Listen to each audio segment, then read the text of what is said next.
महामृत्युंजय मंत्र का यदि हम किसी ब्राह्मण से अनुष्ठान करवा रहे हैं, शिव महापुराण की कथा कहती है अनुष्ठान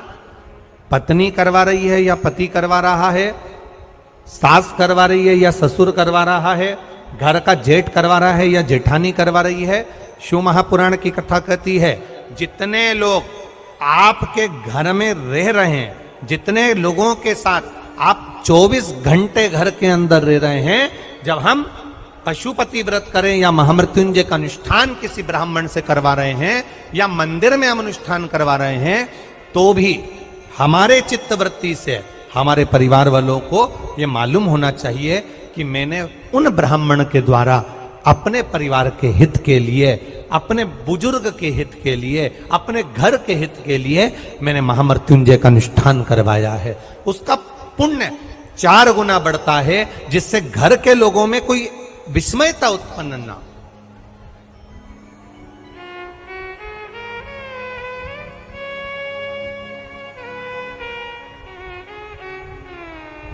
हमारे भीतर कोई विस्मयता उत्पन्न ना हो, हमारे मन के भीतर कोई भेदभाव उत्पन्न ना हो। और हम तो यहां तक कहेंगे,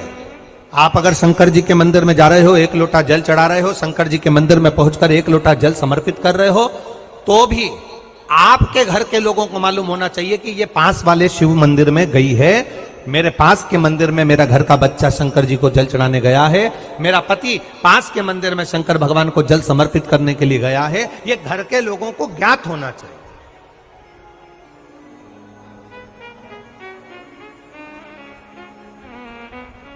घर के लोगों को ये मालूम होना चाहिए कि ये पास के मंदिर में मेरी धर्म पत्नी गई है, पास के मंदिर में मेरे माता पिता गए, पास के मंदिर में मेरे परिवार के लोग आए। ये आपकी चित्तवृत्ति में और परिवार की चित्तवृत्ति में ये बात रहना चाहिए,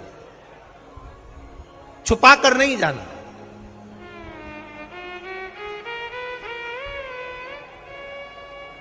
छुपाकर भगवान के मंदिर में नहीं जाना, छुपाकर पशुपति व्रत नहीं करना। महाराज, शिव महापुराण की कथा वर्णन करती है कि आप भगवान का अगर कोई व्रत, कोई साधना, कोई नियम ले रहे हो, माना आपने कोई व्रत करा, कोई साधना करी, पर घर के लोगों को वो ज्ञात होना चाहिए कि ये मंदिर तक जा रही है, ये पशुपति व्रत कर रही है, आराधना कर रही है। आज माता पार्वती जी ने शिव जी के सम्मुख में ये बात कह दी कि मैं एकांत में जाकर भगवान का तप करना चाहती हूं और एकांत में बैठकर तप करना चाहती हूं, और उस तप का जो पुण्य है वो आपको देना चाहती हूं। शंकर भगवान ने तुरंत माता पार्वती जी से कहा, सुनो जगत जननी, सुनो जगदम्बा, सुनो पार्वती, आप तप करो, मना नहीं है,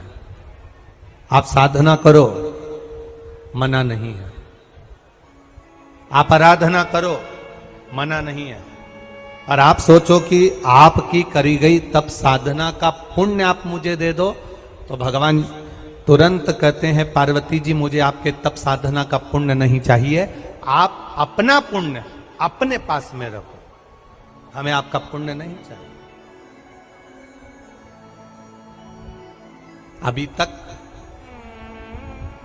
जितनी शिव महापुराण की कथा हुई, उस कथा में आज तक ये बात नहीं निकली जो आज आप लोगों के बीच में इस भोपाल नरेला विधानसभा में जो कथा चल रही है, इसमें ये कहना चाह रहे हैं। बड़ा ध्यान लगाकर सुनना। आप अगर 5 महीने तक, 6 महीने तक, 3 महीने तक, 2 महीने तक, 15 दिन, 20 दिन, 1 महीना, 1 साल, 2 साल, 8 साल, 4 साल अगर आपने शंकर भगवान को जल चढ़ाया है, तो शिव महापुराण की कथा यहां तक कहती है कि आपके घर में अगर कोई व्यक्ति बहुत दयनीय स्थिति में पड़ा हुआ है, हॉस्पिटल में पड़ा हुआ है, कोई तकलीफ में पड़ा हुआ है, कोई कष्ट में पड़ा हुआ है, तो आप जब भगवान शिव को जल समर्पित करो, तो बाबा से ये विनती कर कर भी जल समर्पित कर सकते हो कि मेरे परिवार का एक व्यक्ति, उसका ये साथ में ये हो गया और वो हॉस्पिटल में पड़ा, उसका नाम ये है, गोत्र ये है, बाबा हमने जो तप साधना करी है, हमने जो इतने महीने तक आपको जल समर्पित करा है, हमने जो बेलपत्र समर्पित करी है, मेरे बाबा आज स्वीकार करना। और जो हॉस्पिटल में पड़ा है, जो कर्जे में लदालूम पड़ा है, जो तकलीफ भोग रहा है, ऐसी कृपा करना बाबा कि मेरे